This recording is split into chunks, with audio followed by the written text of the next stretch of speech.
محمد شمیم آپ کا استقبال کرتا ہوں ذوق یقین یوٹیوب چینل میں۔ اس سے پہلے میں بہت ساری ویڈیو جو کہ ہمارے پیڈ گروپ کا حصہ تھا، میں نے آپ لوگوں کی خاطر صرف اور صرف اپلوڈ کیا ہے فری آف کورس اور پبلکلی شیئر کیا اپنے چینل سے۔ تو میں بدلے میں آپ سے صرف یہ چاہتا ہوں کہ آپ مجھے ایک اچھا سا کمنٹ کریں، ویڈیو کو لائک کریں اور اپنے دوستوں کے ساتھ شیئر کریں اور چینل کو سبسکرائب کریں۔ تو اسی کی خاطر میں آپ کو ایک دوسری ویڈیو بھی لایا ہوں، اور اس وجہ سے کہ اب جیسے ایگزام دھیرے دھیرے قریب آ رہا ہے تو میں بھی آپ کے ساتھ ہارڈ ورکنگ کر رہا ہوں اور آپ کو اچھی اچھی چیزیں ڈھونڈ کے اور ٹرکس وغیرہ بتاتا رہتا ہوں۔ جیسے کہ ایک میری ویڈیو آج شام کو اپلوڈ ہونے والی ہے جلد ہی، اور جس میں بات کروں گا یونٹ 1 سے لے کے یونٹ 10 تک تمام چیزوں کے بارے میں آپ کو بتا رہا ہوں گا، ایسے انداز میں، ایسی شکل میں کہ آپ کو ساری یونٹ، ساری چیزیں ایک ساتھ سامنے آ جائیں گی۔ تو اس میں ہم بات کرنے والے ہیں آج کی اس کلاس میں شاہ ولی اللہ محدث دہلوی کی۔ یہ فری آف کاسٹ ہوگا، یہ ہمارے پیڈ گروپ کا حصہ تھا بٹ ہم فری آف کاسٹ کرنے والے ہیں اس کو، اور یہ اس کو ہم اپلوڈ کریں گے جلد ہی اور آپ اس کو دیکھ سکو گے۔ اس کے علاوہ بھی آج ہی ہماری کئی ساری ویڈیو اپلوڈ ہوں گی، جو کئی سارا سیریز چل رہا ہے وہ بھی چلتا رہے گا۔ تو ایک ہفتہ جو ہے بہت کرٹیکل ہے، بس آپ ہمارے ساتھ جڑے رہیں اور ہمارے ساتھ اپنے دوستوں کو بھی جوڑ دیں۔ تو چلتے ہیں آج کی کلاس کے علاوہ جیسے میں بہت ساری چیزیں کروا رہا ہوں یہاں پہ، جیسے تشبیہ تمثیل وغیرہ، یعنی بلاغہ کا پورا جو ہے چیپٹر ہے فری آف کاسٹ چل رہا ہے، وہ آپ دیکھ سکتے ہیں ہمارے چینل پہ جا کے، ویڈیو جو باقی ہے وہ آتی رہے گی۔ اسی طریقے سے میں مارون نقاش کروا چکا ہوں، مصطفیٰ لطفی منفلوطی کروا چکا ہوں، تشبیہ کی اقسام، ارکان، اور اسی طریقے سے ٹرانسلیشن، اور اسی طریقے سے بکس کی ساری چیزیں چلتی رہتی ہیں۔ آپ چینل پہ جا کے دیکھ سکتے ہیں، پلے لسٹ بھی بنا ہوا ہے، یا ویڈیو میں سرچ کر کے جا سکتے ہیں۔ تو چلتے ہیں آج کی کلاس شروع کرتے ہیں بنا کسی تاخیر کے۔ تو اس کلاس میں ہم بات کرنے والے ہیں الادب العربی الہندی، جس کو انڈو عرب لٹریچر بھی بولتے ہیں، یعنی وہ ہندوستانی ادیب جنہوں نے عربی ادب اور لٹریچر میں، لینگویج میں بہت اچھا کام کیا ہے۔ تو ہمارے سامنے سب سے پہلے اگر آپ دیکھیں گے تو شاہ ولی اللہ محدث دہلوی، نواب صدیق حسن خان، عبدالحی حسنی، حمید الدین فراہی، عبدالعزیز میمنی، ابو الحسن علی حسن الندوی، ابو محفوظ کریم المعصومی، یہ سارے کے سارے جو ہیں یہاں تک یہ سب نثر کے اندر آئیں گے۔ یہاں سے جو شروع ہوتے ہیں وہ شعراء کے اندر آئیں گے، فضل خیر آبادی، فیض الحسن سہارنپوری، انور شاہ کشمیری، محمد ناظم ندوی، عمر قاضی بلنکوتی، عبدالقادر الفزنفری، غلام علی آزاد بلغرامی نہیں ہے لیکن یہ کتابوں میں پوچھے گئے ہیں تو انڈائریکٹ یہ بھی آ جائیں گے۔ اگر آپ چاہیں تو یہ نوٹ بھی میں آپ کو دے سکتا ہوں اور آپ کو شیئر کر سکتا ہوں، بٹ آپ مجھے میسج کر دینا یا کمنٹ کر دینا۔ دیکھیں سب سے پہلے ہم ان کے بارے میں کچھ چیزیں ایز اے ریکیپ کے طور پر دیکھیں گے، یا بریفلی جس کو کہہ سکتے ہیں دیکھنے والے ہیں۔ اس کے بعد ہم اس کو آپ کو اپنی طرف سے کچھ چیزیں جو ہم لکھ رکھے ہیں اپنی کاپی میں، جہاں جہاں سے ہم نے پڑھا تھا کئی جگہوں سے، اس کو ہم آپ کو بتائیں گے۔ تو دیکھیں سب سے پہلے یہاں شروع کرتے ہیں کہ جو کہتے ہیں ولیدہ، یعنی جو شاہ ولی اللہ محدث دہلوی ہیں، ان کی دیکھیں تاریخ پیدائش اور وفات دیکھ لیں، 1703 اور کچھ جگہ 1702 لکھا ہوا ہے، اور 1762 یہ ان کی تاریخ پیدائش اور وفات ہے۔ 1703 پیدائش، 1762 یہ وفات۔ اس کے علاوہ اگر آپ ہجری میں بھی دیکھنا چاہتے ہیں تو میرے پاس ہجری میں لکھا ہوا ہے، یعنی 1114 جس کو بولتے ہیں، ٹھیک ہے، 1114 1114 ہجری، یعنی یہ پیدائش ہو جائے گی، اور وفات دیکھیں گے تو 1176، ٹھیک ہے۔ تو چاہے اس طریقے سے یاد رکھیں ہجری، یا چاہے تو آپ عیسوی، چاہے تو آپ دونوں یاد رکھ سکتے ہیں، آپ کے اوپر ڈیپینڈ کرتا ہے یہ ان کی تاریخ پیدائش ہو گئی تھی۔ اب ہم چلتے ہیں ان کے بارے میں۔ اب ان کو کیا بولتے ہیں؟ مسند الہند اور غزالی الہند بولتے ہیں شاہ ولی اللہ محدث دہلوی کو۔ اب کہتے ہیں کہ ولدہ قبل وفات اورنگزیب فی مقاطعہ مظفر نگل بلدت فلت۔ کچھ لوگ بولتے ہیں کہ یہ لوگ یہ پیدا ہوئے تھے اپنے ننیحال، اور یہ جو فلت نگر تھا ان کا ننیحال تھا، تو یہ بات یہاں سے صحیح ہو جائے گی کہ اپنے ننیحال میں ایک گاؤں تھا فلت نگر، جو مظفر نگر کے اندر آتا تھا، قریہ فلت، وہاں پر یہ پیدا ہوئے تھے اورنگزیب کی وفات سے پہلے۔ اخذ العلم من ابیہ الشیخ عبد الرحیم هو الذي اسس المدرسة الرحیمیہ والذي اشترك في تدوین الفتاوى العالمگیریہ الفتاوى الہندیہ الموسوعة الفقہیہ التي امر سلطان اورنگزیب بتدوینها۔ جو فتاوی عالمگیریہ بہت مشہور ہے، اس کے تدوین کی ان کے ابو کا بہت بڑا کردار رہا ہے، انہوں نے اچھا کارنامہ نبھایا، جس سے پتہ چلتا ہے کہ ان کا گھرانہ علمی تھا۔ وقرأ الرسائل بالفارسیہ والعربیہ وعمرہ، ٹھیک ہے، 10 فقط سنۃ 10 فقط، یعنی 10 سال کے تھے ان کی جب عمر تھی تو انہوں نے اپنے ابو سے عربی زبان اور فارسی رسائل وغیرہ پڑھ لیے تھے یہ۔ اس کے بعد چلتے ہیں کہ اتصل بالشیخ محمد افضل السیالکوتی، ان سے انہوں نے مل گئے اور ان سے انہوں نے تعلیم حاصل کی۔ قرأ مشکات المصابیح، صحیح البخاری و شمائل الترمذی، اور ان کی عمر کتنی تھی؟ 15 سال کی۔ توفی ابوہ وعمرہ 17 سال، مطلب یہ ہے کہ 17 جب ان کے ابو کا انتقال ہوا تو ان کی عمر 17 سال تھی۔ پھر کہتے ہیں قام بالتدریس فی المدرسہ الرحیمیہ لمدت سنتا، اس کا ہو جائے گا کہ یہ 12 سال تک مدرسہ رحیمیہ میں پڑھاتے رہے۔ اور یہ مدرسہ رحیمیہ کس کا ہے؟ انہی کے ابو کا ہے، ان کے ابو نے ہی قائم کیا تھا، ان کے والد صاحب جو ابو ان کے تھے۔ اس کے بعد کہتے ہیں کہ 1134 میں، لیکن یہ میرے خیال سے غلط لکھا ہوا ہے، اس لیے کہ اگر ہم بات کریں گے ہجری کی تو آپ کو ملے گا 1143 ہجری، اور اگر آپ عیسوی کی بات کریں گے تو 1730 ملے گا، ٹھیک ہے، 1730 ہجری، یا اگر ہم اس طریقے سے بات کریں گے 1730 میلادی کر لیتے ہیں، یا اس کو عیسوی بولتے ہیں، اور اس کو بولیں گے 1143، یہ شاید ٹائپنگ مسٹیک ہے یا کیا ہے، بٹ یہ 34 نہیں ہوگا، یہ 43 ہونا چاہیے اس کو۔ تو یہ 1143 میں یہ گئے کہاں پہ؟ رحل لزیارت الحرمین الشریفین واقام عامین کاملین وحج مرتین، 2 مرتبہ انہوں نے حج کیا ہے، 2 سال وہاں ٹھہرے اور 2 بار حج کیا۔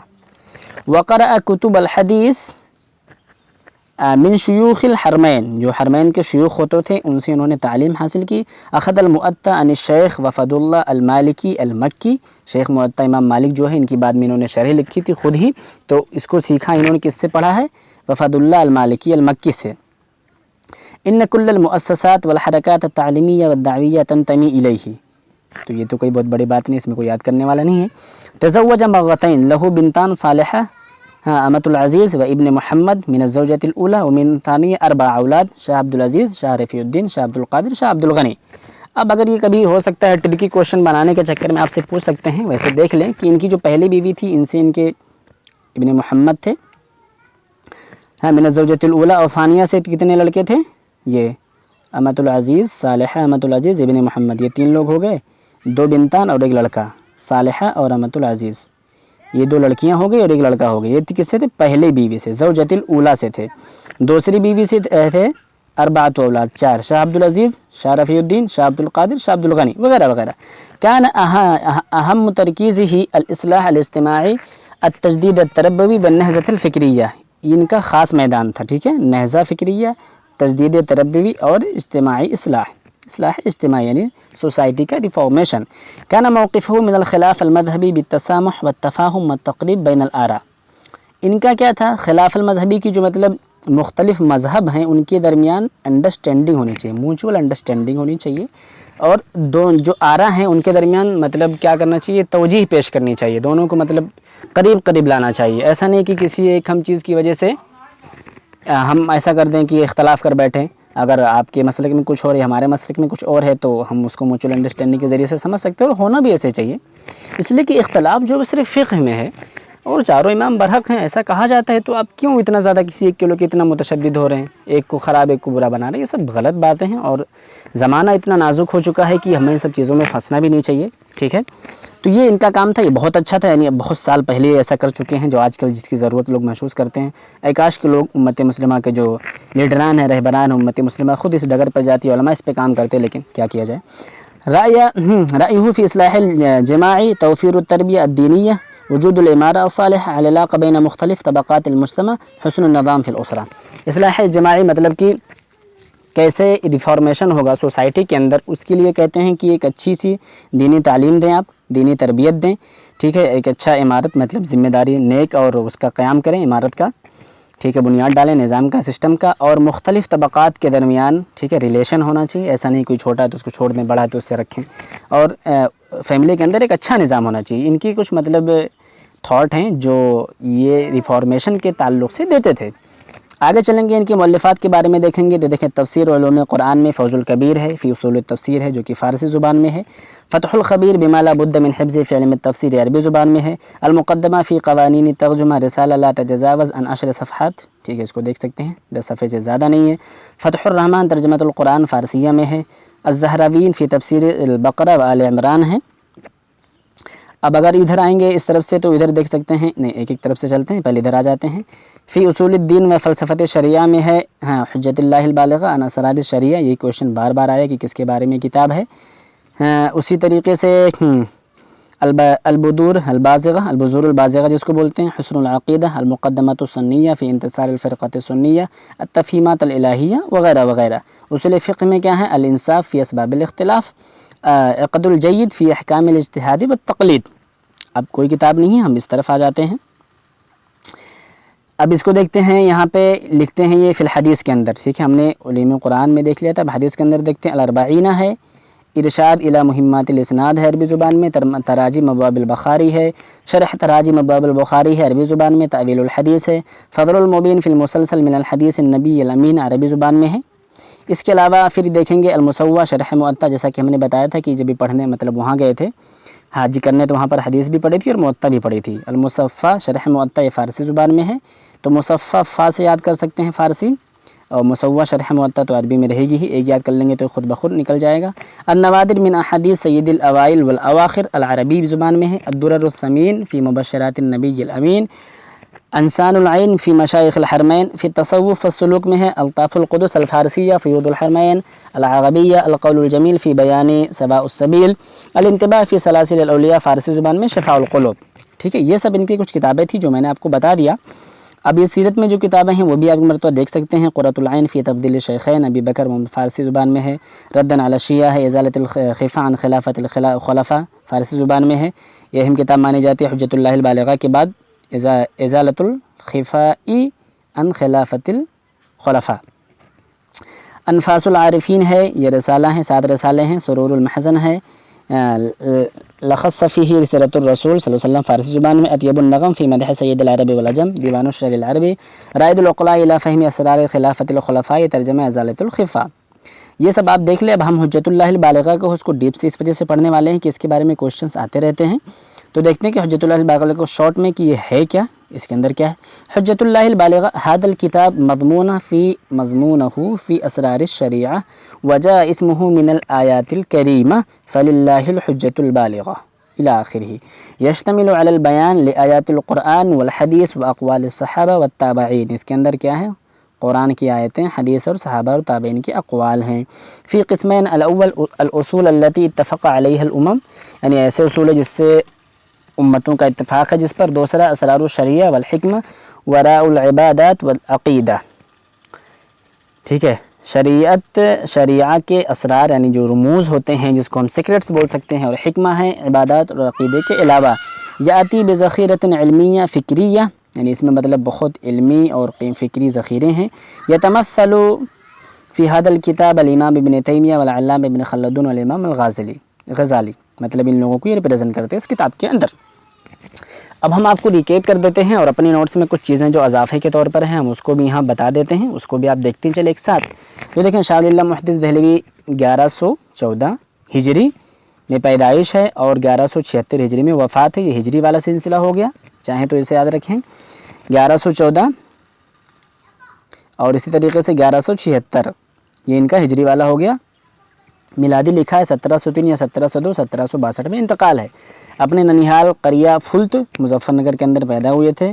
ان کا شیخ الاسلام احمد بن عبد الرحیم ولی اللہ پورا نام ہو جائے گا۔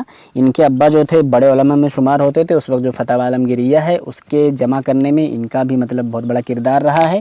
7 سال میں قرآن حفظ کر لیا۔ اپنے ابو کے ہاتھوں پر انہوں نے دینی اور عربی زبان سیکھی، اور ان کا جو نسب نامہ ہے، ٹھیک ہے، ان کے والد کی طرف سے پہنچتا ہے عمر تک، اور ان کی امی کی طرف سے پہنچتا ہے موسیٰ کاظم کی طرف۔ پھر انہوں نے مطلب اپنے ابتدائی زمانے میں ہی تھے تبھی انہوں نے پڑھانا شروع کر دیا مدرسہ رحیمیہ میں، جو ان کے ابو نے خود قائم کیا تھا۔ پھر یہ حجاز گئے 1730 میلادی یا 1143 ہجری، وہاں پر انہوں نے حدیث سیکھی ابی طاہر محمد بن ابراہیم الکردی سے۔ مدینہ منورہ میں 2 سال تھے، 2 بار حج کیا۔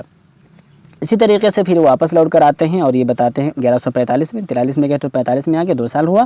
ان کے ابو کا انتقال ہو گیا جب یہ 17 سال کے تھے۔ اور اس کے علاوہ ان کے بارے میں آتا ہے کہ انہوں نے 53 کتابیں لکھی ہیں، جس میں سے تفسیر، حدیث، فقہ، سیرت، تصوف سب کچھ شامل ہے۔ فارسی میں قرآن کا ترجمہ بھی پھر اردو میں بھی کیا، اور ان کی سب سے اہم کتاب جو ہے حجت اللہ البالغہ ہے فی اسرار والاحکام الشرعیہ و مصالحہ وغیرہ ہے۔ اس کتاب کا جس میں انہوں نے علم حدیث اور اس کے اہم اسرار کے بارے میں بات کی ہے، یعنی المعرفہ باسرار الحدیث، اور اسی طریقے سے ہم نے اس میں دیکھ لیا ہے کہ حکمت ہیں اور خزانے ہیں، سب ساری چیزیں یہاں پر ہمارے سامنے موجود ہیں، یہاں سے ایک بار دیکھ سکتے ہیں، قرآن آیت وغیرہ سب کچھ، صحابہ کے اقوال۔ اس کے علاوہ کہتے ہیں کہ اس کتاب کا جو اسلوب ہے ابن خلدون کے اسلوب کے مشابہ ہے، جو کہ پیچیدگی اور ornamentation سے خالی ہے، جس کو ہم کمپلیکیٹڈ بولتے ہیں، کمپلیکیشن بولتے ہیں، جبکہ اس زمانے میں ابن حریری کا جو اسلوب تھا وہ رائج تھا، لیکن پھر بھی انہوں نے ایک اچھا یا سادہ سہل اسلوب اپنایا ہے۔ اس کے علاوہ اطیب النغم فی مدح سید العرب والعجم، ان کی ایک کتاب ہے جس میں انہوں نے اللہ کے رسول صلی اللہ علیہ وسلم کی مدح کی ہے، تو ایک قصیدہ بھی ہے، ایک دیوان بھی ہے اسی طریقے سے ان کا، اور مطلب یہ شاعر بھی تھے، مصنف بھی تھے، مفکر بھی تھے، مفقہ بھی تھے، فقیہ بھی تھے، سب کچھ تھے۔ ان کی ساری کتابیں میں نے یہاں پہ چارٹ وائز آپ کو دکھا دی ہیں، یہاں سے آپ یہاں سے دیکھ لیجئے گا، جو اہم تھی میں نے اس کو بتا دی ہیں، جیسا کہ فتح الخبیر بما لا بد من حفظه فی علم التفسیر، بذور البازغہ، الخیر الکثیر، فیوز الحرمین وغیرہ وغیرہ۔ تو ٹھیک ہے، بس یہیں پر ختم کرتے اپنی کلاس، ملتے ہیں اگلے لیکچر میں، تب تک اپنا خیال رکھیں اور اپنی تیاری پہ فوکس کریں۔ اگر آپ کو اپنی تیاری سے لے کر کوئی کوئری ہے، کوئی کویشچن ہے، کوئی پریشانی ہے، تو آپ مجھے کمنٹ کر سکتے ہیں، پوچھ سکتے ہیں، میسج کر سکتے ہیں۔ Thank you, thanks for watching, تب تک اپنا خیال رکھیں، بیسٹ آف لک۔